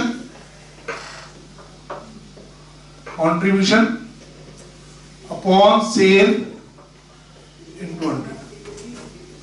जब मैं लिखता हूं ना तो बच्चों को नाराजगी आ जाती है। क्यों? जैसे जीपी रेट का फार्मूला होता है जीपी अपॉन सेल इनटू 100, तो वो कहते हैं जब ये प्रॉफिट वॉल्यूम है तो प्रॉफिट अपॉन सेल क्यों नहीं लिखा है सर? यहाँ प्रॉफिट नहीं कंट्रीब्यूशन लिखा जाएगा। उसका कारण मैं आपको बता दूं। हालांकि आप सही कह रहे हैं कि हमारे पास प्रॉफिट आना चाहिए और ये प्रॉफिट को ही रिफ्लेक्ट करता है, लेकिन हम ये जान चुके हैं क्योंकि बिजनेस में क्या होता है, जब तक आपका प्रॉफिट या कह लीजिए आपका मार्जिन आपके फिक्स खर्चों के बराबर ना हो जाए तब तक आपको लॉस रहेगा। जिस दिन वो उससे ज्यादा हो जाते हैं तो आपको क्या मिलना शुरू हो जाता है, प्रॉफिट। मैं जरा आपको एक रिलेशन और बताता हूं, इसके बाद ये पहले इस फार्मूले को पूरा कर लो। कंट्रीब्यूशन को क्या मैं ऐसे लिख सकता हूं, बताना जरा। क्या मैं ऐसे लिख सकता हूं, लिख सकता हूं ना? चलो एक तो इसका ही फार्मूला और लिख लो। अब जरा समझो, हमारी इक्वेशन ये है कंट्रीब्यूशन इक्वल टू होता है fix cost plus profit. Let's say for example आप मान लीजिए 50,000, आप मान लीजिए 10,000 क्वांटिटी पे आप काम कर रहे हैं और 10,000 क्वांटिटी पे आपका कंट्रीब्यूशन है 50,000 रुपीज में। 10,000 क्वांटिटी पे आपका प्रॉफिट कंट्रीब्यूशन कितना है, 50,000। और आपकी फिक्स कॉस्ट आ रही है, मान लीजिए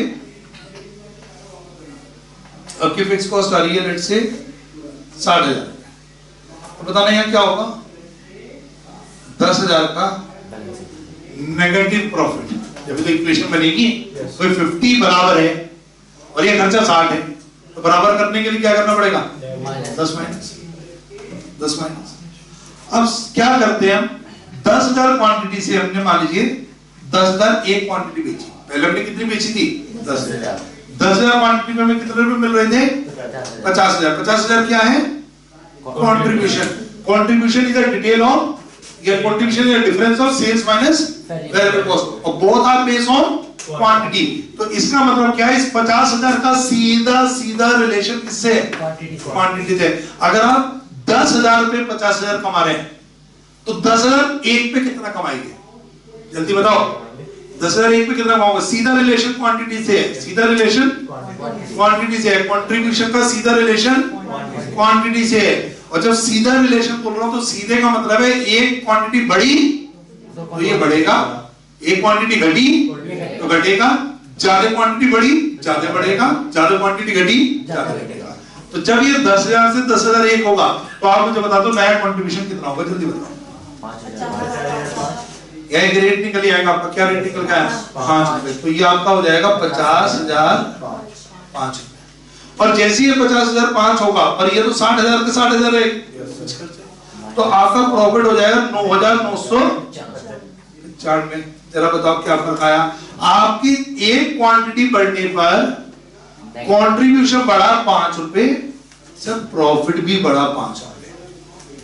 प्रॉफिट में भी उतना ही चेंज आएगा जितना contribution.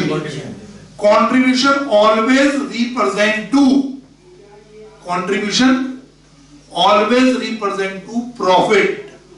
Change in contribution always equal to change in profit होता है। पर मैं इसको प्रॉफिट, अभी आप कहेंगे सर प्रॉफिट तो पहले भी नहीं था। सर इस क्वांटिटी बढ़ने से प्रॉफिट बढ़ा है, मैं कह पा रहा हूं। क्यों कह पा रहा हूं? क्योंकि आपका 10,000 का लॉस कम होके 9,995 हो गया। किसी का लॉस 10,000 था और 10,000 से घट के 9,995 हो गया। बताइए उसका फायदा हुआ है नहीं हुआ? जल्दी बताओ। किसी का लॉस 10,000 से घट के 9,995 रह गया, फायदा हुआ है नहीं हुआ? हुआ। कितने का? जितने से लॉस कम हुआ। कितने रुपए? यानी 5 रुपए का आपका कंट्रीब्यूशन बना था। इससे एक चीज बिल्कुल क्लियर हो गई, change in contribution always equal to change in profit होता है। Change in contribution always equal to change in profit होता है।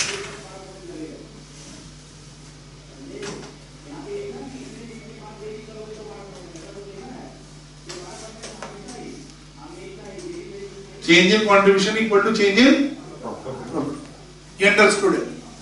किसी ने मुझे फंक्शन पे इनवाइट किया और बोला कि भाई फैमिली के साथ आना है, मैं किस किस को ले जा सकता हूँ?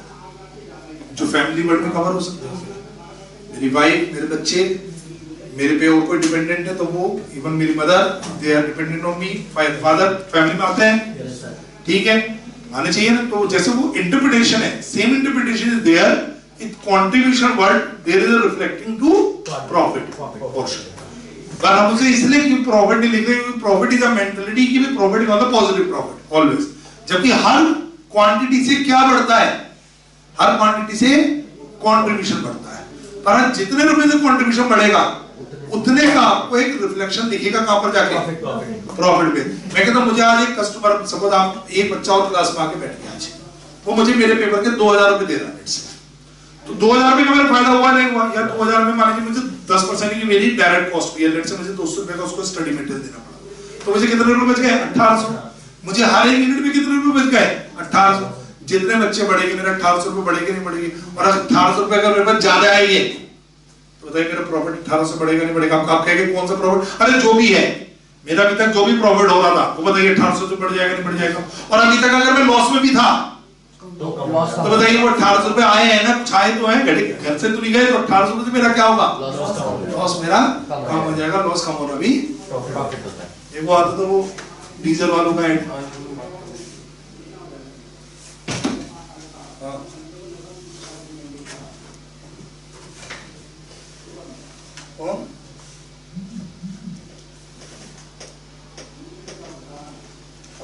तो करो था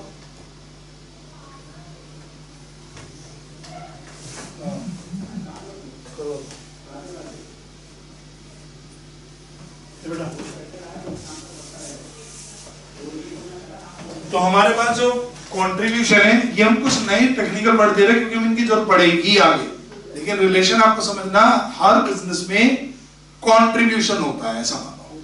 हर बच्चा या हर कस्टमर, हर क्लाइंट आपको कुछ कंट्रीब्यूट करके जाता है। आप आज पढ़ाई कर रहे हैं, पास होइए एग्जाम की वजह से, एग्जाम देने पर रिजल्ट जब भी आएगा तो मुझे बताओ, जो आपने एग्जाम में लिखा होगा वहां लिखोगे या पीछे आपने फाउंडेशन पास किया, वो आपने वो जो एग्जाम में लिखा उस दिन जो आप लिख पाए उसकी वजह से पास हुए? मैं तो कहता हूँ नहीं, आप पास हुए हर रोज पढ़ने की वजह से। आज आप कुछ ना कुछ पढ़ रहे हो, आज आप सुबह से कुछ सीख रहे हो, सर आज भी आपके 2 नंबर आ रहे हैं, पर वो दिख नहीं रहे आपको, वो धीरे धीरे क्लब हो जाएगी, रिवाइज हो जाएगी और आगे जाएगी।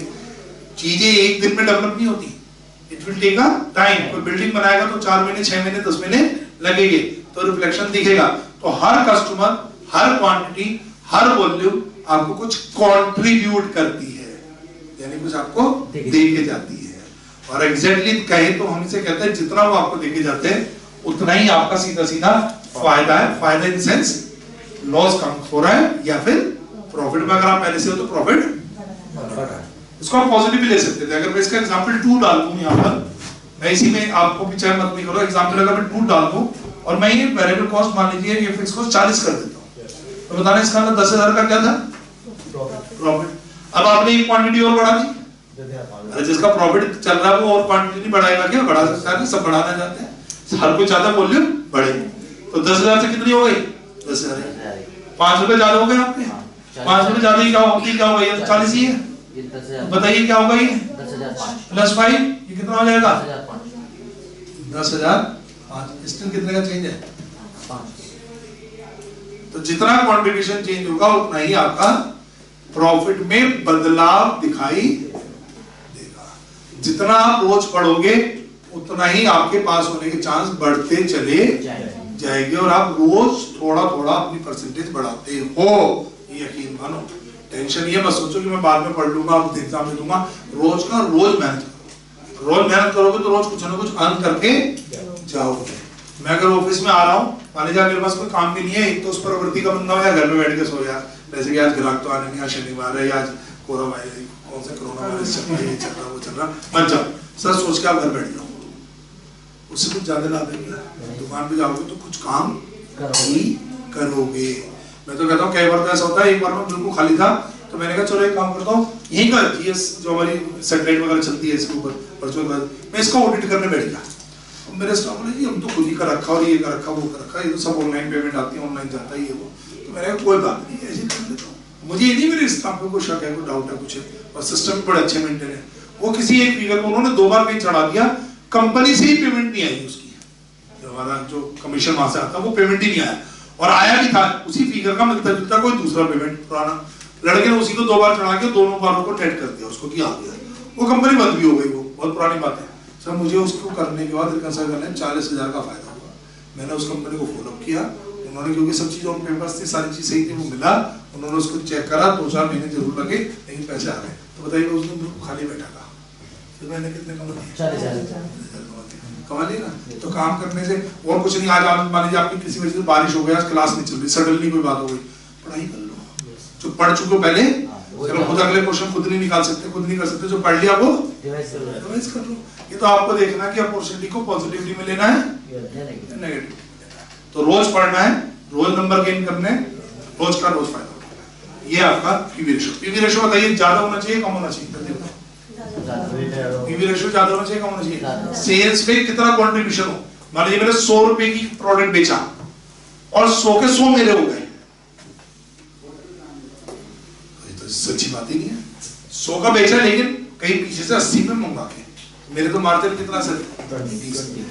आप किसी से कार खरीदते हो है ना, 10 मोटर्स वाले से कार खरीदी 5 लाख की कार, उसको कितने मिले? देखा जाए तो 5, पर कार कोई घर की थोड़ी खरीदी, उसकी कार खरीद के डीलर है तो लेके कंपनी से ही आपको दिया। कुछ तो उसकी कॉस्ट नहीं होगी, या पूरे की पूरी हो सकता है उसने पहले 5 लाख दिए होगा, फिर उसको कमीशन वहां से वापस आया। सब पूरे 5 लाख उसके नहीं हो सकते। क्लियर है या नहीं है? क्लियर है या नहीं है? कहीं मार्जिन कम होगा, कहीं ज्यादा। चलो और समझो आप, मैं एक शर्ट वाले की दुकान पे चला गया, उसने मुझे 2 शर्ट दिखाई बच्चों। एक शर्ट थी 800 रुपए की, एक शर्ट थी 2000 की। हो रहा हूँ कौन सी शर्ट खरीदूं, टी शर्ट खरीद रहा हूँ, शर्ट खरीद रहा हूँ, समझ में नहीं आ रहा कौन सी शर्ट टी शर्ट खरीदूं, बहुत कंफ्यूज हो, दोनों में मेरा मन आ रहा, बहुत ही बढ़िया लग रही है दोनों, ठीक है, क्या करूं, अब मेरे समझ में नहीं आ रहा क्या करूं, कुछ साथ में, अब उससे पूछा वो कह रहा जी देख लो जो सही लगे, मैं और कंफ्यूज हो गया, मुझे समझ में नहीं आ रहा। तो कई बार मैं ऐसा गलती कर जाता है, मैंने दुकानदार से पूछ लिया यार तू बता यार ज्यादा दिन चलता हो, अच्छा जो उसने पता दुकानदार ने क्या कहा, उसने कहा भाई साहब आप मेरी बात मान लो तो आप ये खरीद लो, सब मेरे लिए तो उस दिन से वो बंदा भगवान हो गया, बंदा भगवान हो गया मेरे लिए, क्यों बताओ, मैंने इस बंदे ने जरा सा भी अपना इंटरेस्ट नहीं देखा, ये मुझे 2000 के लिए भी सजेस्ट कर सकता था, पर इस बंदे ने सिर्फ वही बताया जो मेरे ऊपर ड्रेस अच्छी लग रही है, इसने वही बताया जो मेरे लिए शायद कपड़ा मुझे सूट करेगा, इसने अपना पर्सनल इंटरेस्ट बेचारे ने साइड में रख दिया, सिर्फ मेरे इंटरेस्ट को ध्यान में रख के बोला 800 मैंने कहा इससे बढ़िया बंदा ही नहीं है, पर मुझे हकीकत पता चला कि इसमें उसका 50% मार्जिन है, ये ब्रांडेड है, इसमें सिर्फ इसका 10% कमीशन है, इसमें उसे मिलते 200 रुपए 400 रुपए, आप देख रहे हैं 800 और 2000, तो वो तो इसका पीवी रेशो देखेगा, वो तो इसका मैं आपको स्पेयर पार्ट्स की शॉप ही पीछे आप चले जाओ, यहाँ कौन सा ये जिमखाना मैदान, बहुत सारी मारुति वाला ये और आप किसी भी पास चले जाओ कि भाई से मेरी कार के पार्ट्स खराब हो गए, पार्ट्स दे दो, कितने का, तो बताएगा 2000 4000 5000, आप कहोगे तो बड़ा महंगा, भाई साहब एक काम करो ये वाला ले जाओ, ये भी ऐसा ही काम करेगा, बस ये कंपनी वालों को तो आपको पता है नाटकबाजी होती है, तो कंपनी ओरिजिनल है, कह देते हैं ओरिजिनल बहुत बढ़िया है, और ये आप ले जाओ, मतलब जिसे बोलते हैं local, so called local, local company, अब ये ले जाओ बहुत बढ़िया चलेगा, मैं गारंटी दे रहा हूँ लेकर से, क्यों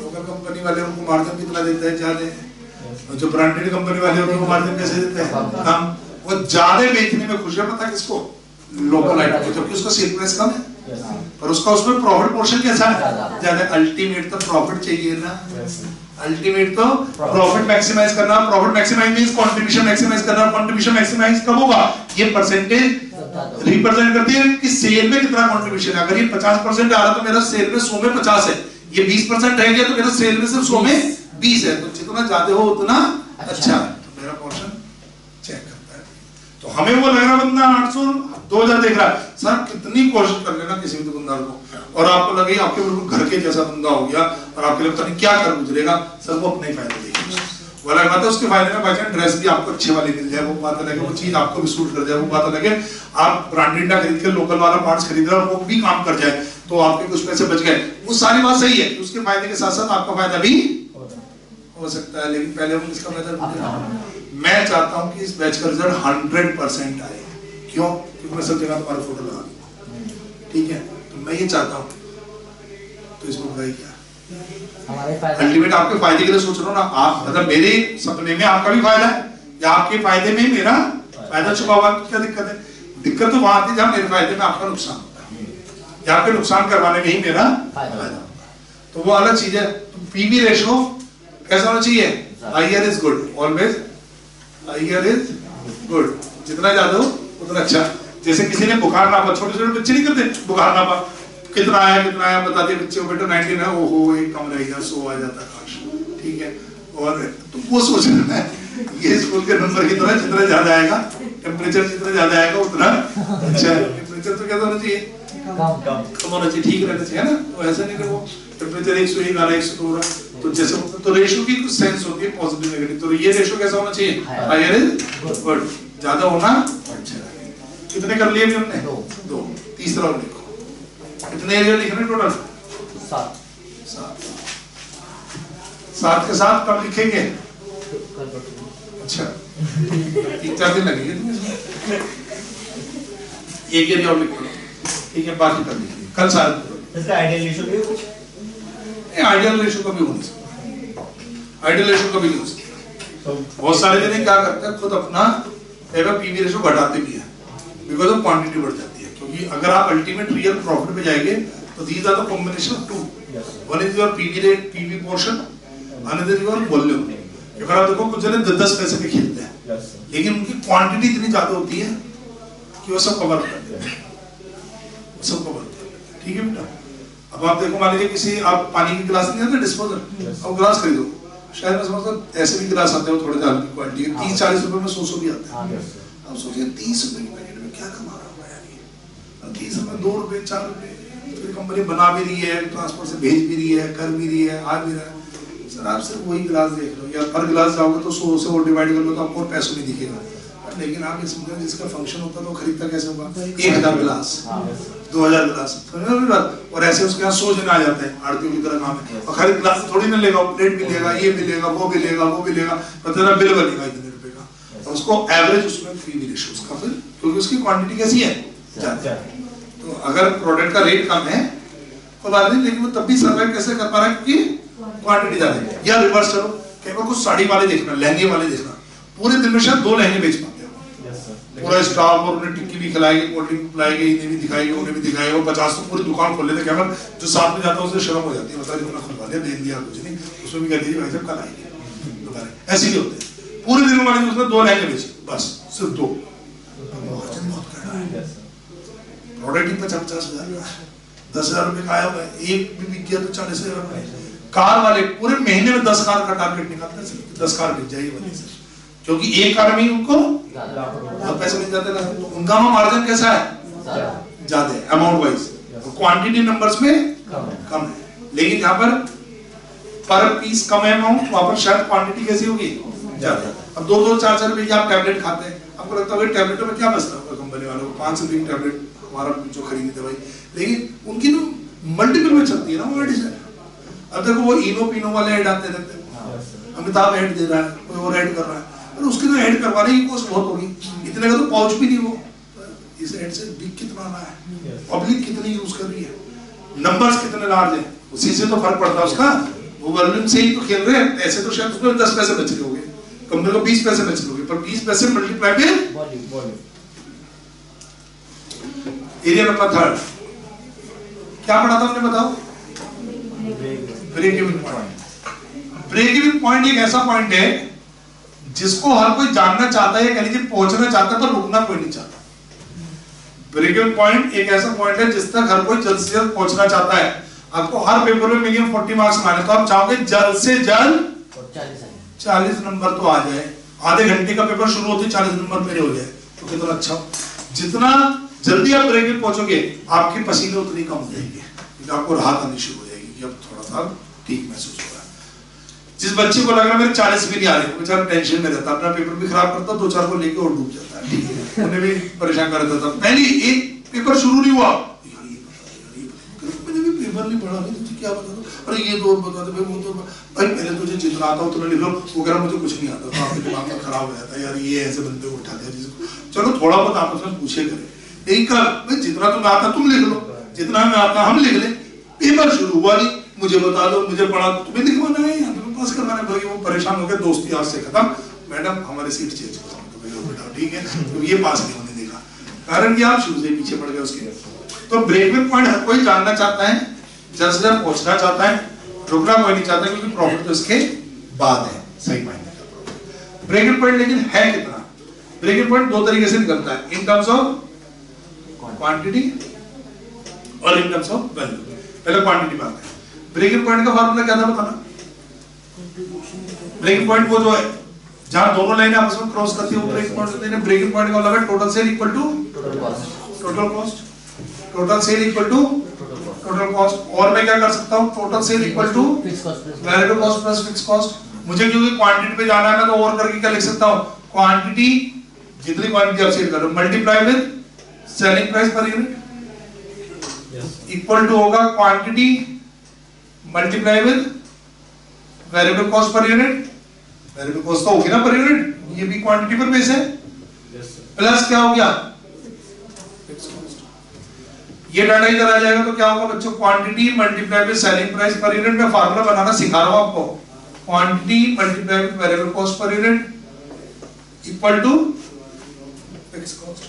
इधर क्वांटिटी इसमें कॉमन है, तो मैंने क्वांटिटी अलग कर लिया, selling price per unit minus variable cost per unit equal to fixed cost. और हमें निकालना ही क्या है, हमें निकालना है कितनी क्वांटिटी पर ये इक्वेशन बराबर हो जाएगी, ये तो निकालना चाह रहे हैं। हम क्या निकालना चाह रहे हैं, break even point in terms of quantity. Break even का मतलब दोनों चीजें बराबर हो जाए, इंडिफरेंस आ जाए, तो हमें निकालना है कितनी क्वांटिटी पर बराबर होगी। तो बताना क्वांटिटी इक्वल टू क्या बन गया formula, fix cost divided by selling price per unit minus variable cost per unit. मिल गया आपको?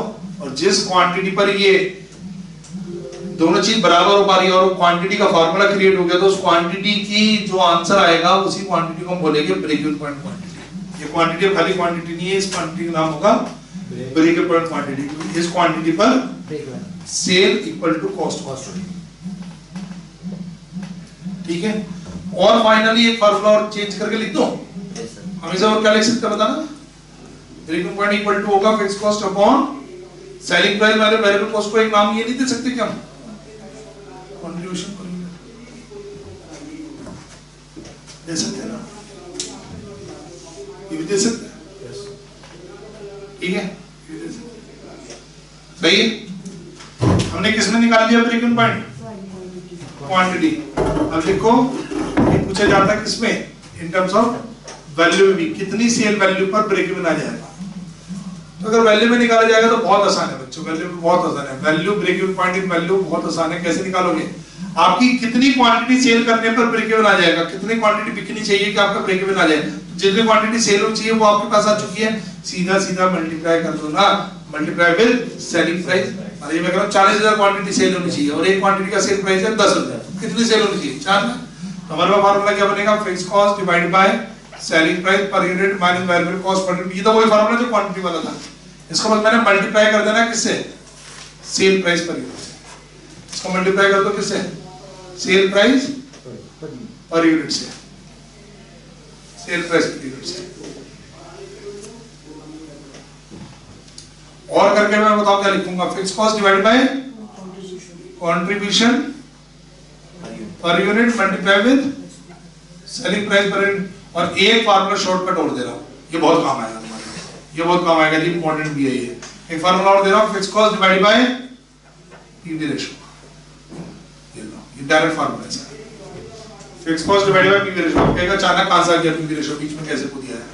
अरे आप यहां से देखो ना यार, ये उल्टा हो जाएगा। इसको सेल्स प्राइस को मैं इसके नीचे भी तो रख सकता हूं। हां सर, सेल्स प्राइस को इसके नीचे, और कंट्रीब्यूशन सेल्स का जो रिलेशन होता है उसको क्या बोलते हैं? उस रिलेशन को क्या बोलते हैं? PV ratio. इस फार्मूले को ऐसे भी लिख सकते हैं ना, fixed cost divided by contribution upon sale price, इसका अपॉन, तो वो क्या हो गया? पीवी रेशियो हो गया। क्योंकि पीवी रेशियो का फार्मूला देखोगे तो वहां पर ये दोनों चीज आपको दिख जाएगी, contribution upon sale. Contribution upon sale आ रहा है ना, ये भी क्या हो जाएगा? कंट्रीब्यूशन अपॉन सेल हो जाएगा, चाहे वो पर यूनिट हो या टोटल हो, उससे कोई फर्क नहीं पड़ता। तो मैंने 3 एरिया आपको लिखवा दिए, बाकी 4 एरियाज के कल लिखेंगे और शायद कल हम इसका क्वेश्चन भी स्टार्ट करते हैं। आज के लिए इतना, ठीक है जी।